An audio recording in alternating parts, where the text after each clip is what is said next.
తిరుపతి లడ్డు వ్యవహారానికి సంబంధించి చంద్రబాబు నాయుడు గారు చేస్తున్నటువంటి జుగుప్సాకరమైన చర్చ, ఆయన చేసినటువంటి నిజమైన వ్యాఖ్యలు, రాజకీయం కోసం దేవుడితో కూడా ఆయన ఆడుకుంటున్న విధానం, వీటన్నిటి మీద ఈ అన్ని విషయాలను ప్రధాని నరేంద్ర మోదీ గారి దృష్టికి మాజీ ముఖ్యమంత్రి జగన్మోహన్ రెడ్డి గారు తీసుకెళ్లారు. ఈ మేరకు 8 పేజీల లేఖ రాసి దీని వెనక నిజ నిజాలు తెలియాలి, ఈ కుట్రలను ఛేదించాలి, విచారణ జరిపించాలి అని చెప్పి డిమాండ్ చేశారు. 8 పేజీల లేఖ రాశారు.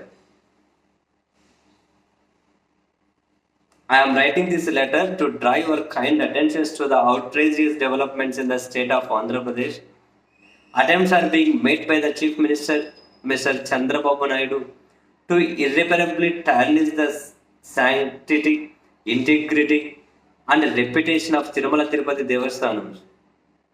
Lord Venkateswara has crores of Hindu devotees not just in India but across the globe, and if the delicate situation is not handled carefully, these lies could precipitate a widespread agony, having far-reaching consequences on various fronts.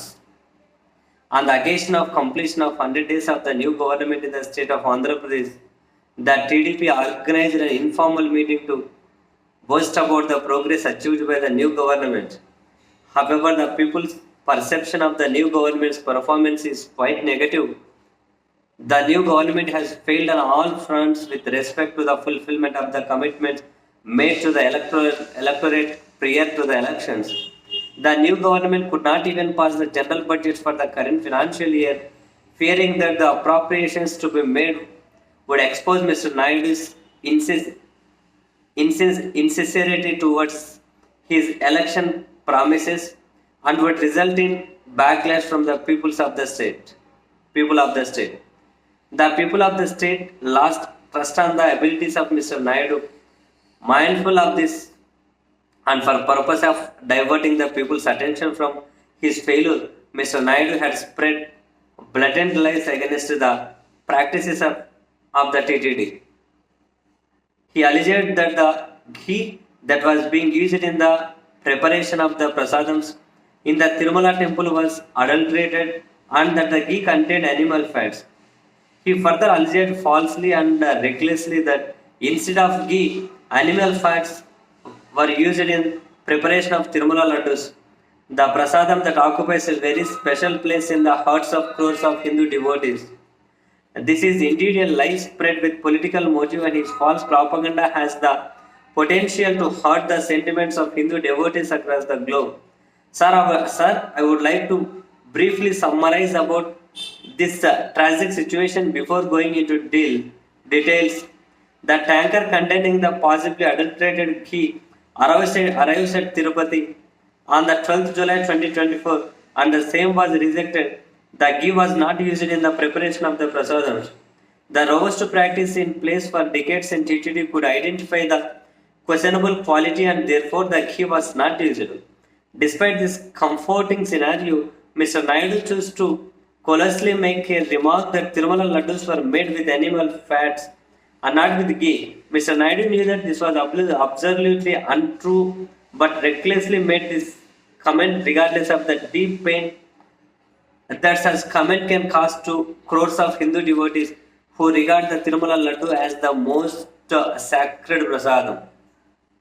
Sir, I would like to take this opportunity to draw your attention to the robustness of the practices and the procedures that TTD has been following and adhering to in its procurements for the past several decades. Sir, the Tirumala Tirupati Devasthanam is an independent trust that manages the Tirumala Venkateswara temple. The board of trustees consists of strong devotees of eminence from the diverse backgrounds and those recommended by union ministers and chief ministers of other states as well. This has been the practices for several decades. It is noteworthy that some of the current members of the TTD board are also affiliated to BJP as well.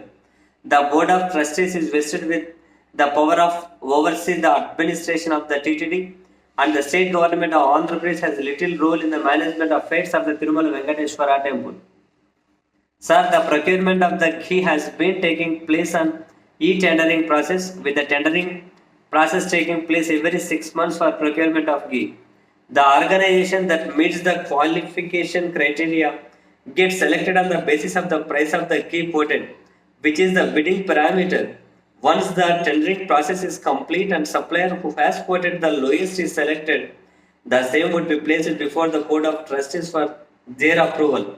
This has been the process in place for the past several decades, even during the period of the TDP government between 2014 to 2019. Further, extensive compliance checks have also been in place for decades to test the quality of the ghee supplied before it is consumed. To summarize the process, the tanker containing ghee that reaches the temple should be accompanied by a certificate as to the purity of the ghee and quality of the product from agencies that are accredited by the National Accreditation Board for Testing and Calibration Laboratories.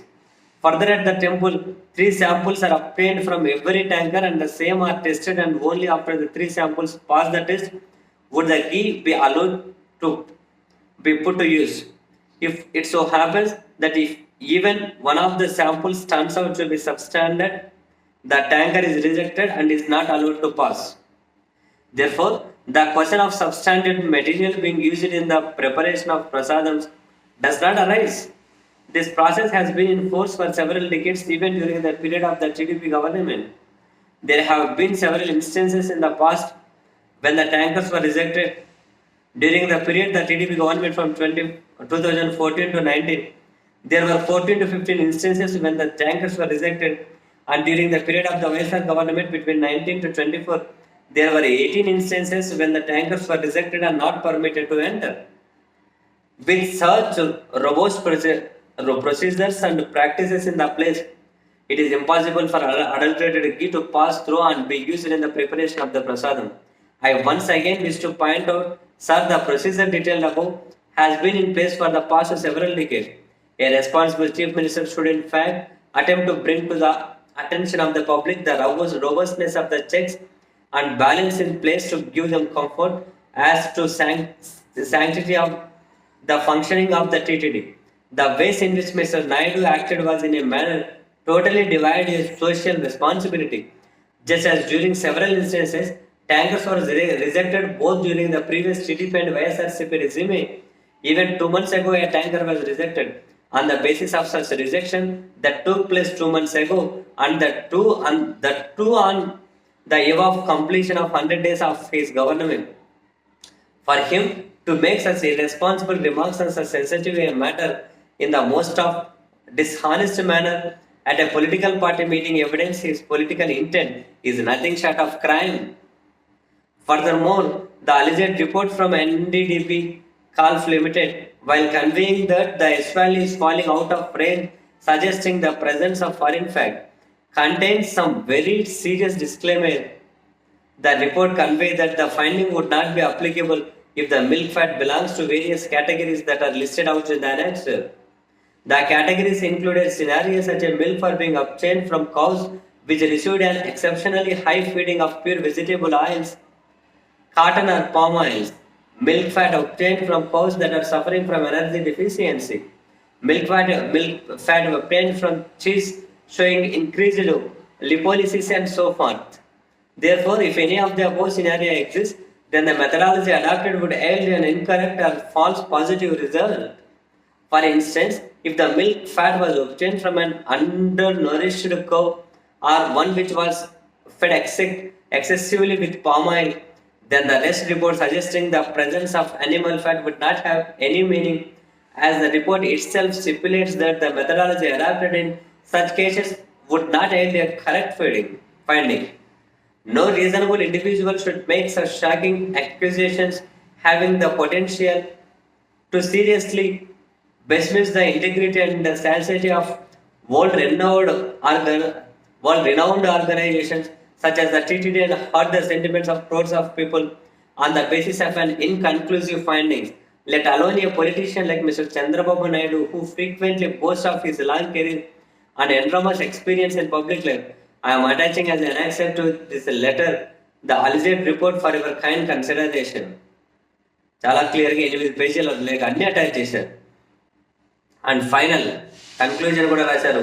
Sir, mister Chandrababu Naidu A pathological and habitual liar, pathological and habitual liar has stooped so low as to seriously hurt the benefits of crores of people purely for political objectives.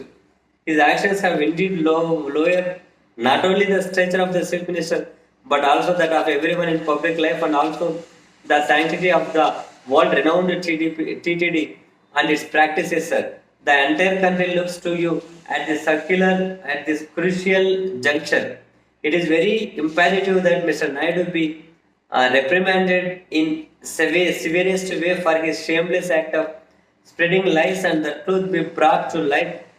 Sir, this would help allay the subspecies that Mr. Naidu has created in the minds of crores of Hindu devotees and restore their faith in the sanctity of the TTD. YS Jagan Mohan Reddy to Narendra Modi is the Honorable Prime Minister. So లేఖ రాస్తున్నారు, లేఖ రాశారు. చంద్రబాబు నాయుడు గారి character గురించి, వ్యక్తిత్వం గురించి, ఎలా అబద్ధాలు చెప్పాడు, ఎలా రాజకీయాలు చేస్తాడు, ఎంత చెత్త రాజకీయం, అన్నింటినీ కూడా మెన్షన్ చేసుకుంటూ లేఖ రాశారు.